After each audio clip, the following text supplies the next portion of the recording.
nahihirapan ka ba magpalaki ng shoulder workout? So, etong shoulder workout na ipapakita ko sa inyo ay super set to, tuloy-tuloy.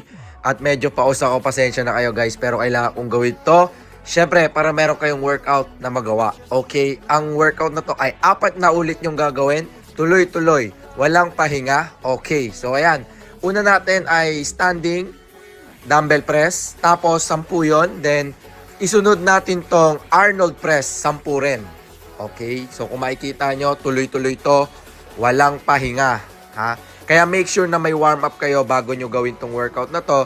And syempre, hindi masyadong mabigat yung bubuhatin nyo. Kasi tuloy-tuloy talaga. Hindi mo bibitawan yung dumbbell. So next natin ay upright row. Okay, 10 repetitions din to. Pero kung kaya nyo gawing 12 to 15, syempre, mas okay. Pero ang mapapayo ko, gawin nyo lang 10 para matapos nyo tong workout na to kasi tuloy-tuloy talaga siya. Hindi mo bibitawan yung dumbbell na hawak mo.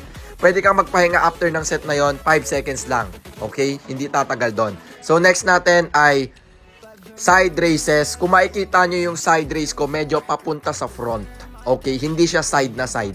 Syempre, yan ang pinaka-proper form ng side para gumana talaga yung gilid ng shoulder nyo. Okay? Tapos, kung makikita nyo dito, ang next ay side raise din, pero iba yung paghawak ko. Hammer fist. Okay? Kung makikita nyo, palabas. Maganda rin to para sa ating side shoulders. Okay? Sa side delts natin. Para mas lalong umangat yung shoulder natin. Okay? So, medyo nakakapagod to kasi tuloy-tuloy to. Yan. Sunod natin ay front raises. Diamond front raise. Okay? Kita nyo yung hawak. Tignan nyo. Make sure na tinitignan nyo yung paghawak ko sa dumbbell. Kasi minsan may iba-ibang angle tayo ng paghawak kapag nag-shoulder tayo. So next natin, rear deltoids. Medyo nakat yun kasi medyo binaba ko yung, yung video para makita nyo yung proper paghawak ko dyan. Okay? 10 repetitions din to. Tuloy-tuloy yan guys ha. Walang pahinga. Ang pahinga nyo lang 5 seconds kung medyo napapagod ka. So tingnan nyo ulit yung hawak ko dito.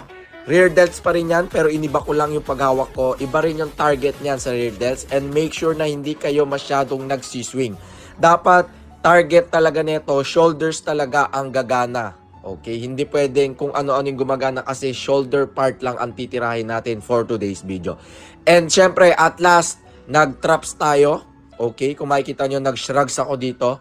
Pwede nyo gawing damihan tong shrugs, okay lang. Pero ako kasi, kinontihan ko lang kasi medyo malaki na yung traps ko, hindi na naiiwan na yung aking shoulders. So ayan, syempre after nyan, after ng isang set, i-flex mo yung katawan mo para yung blood flow ay dumaloy sa ating mga shoulders. Syempre, kailangan flex mo rin yung abs mo. Yeah, Haring Bangis, let's go!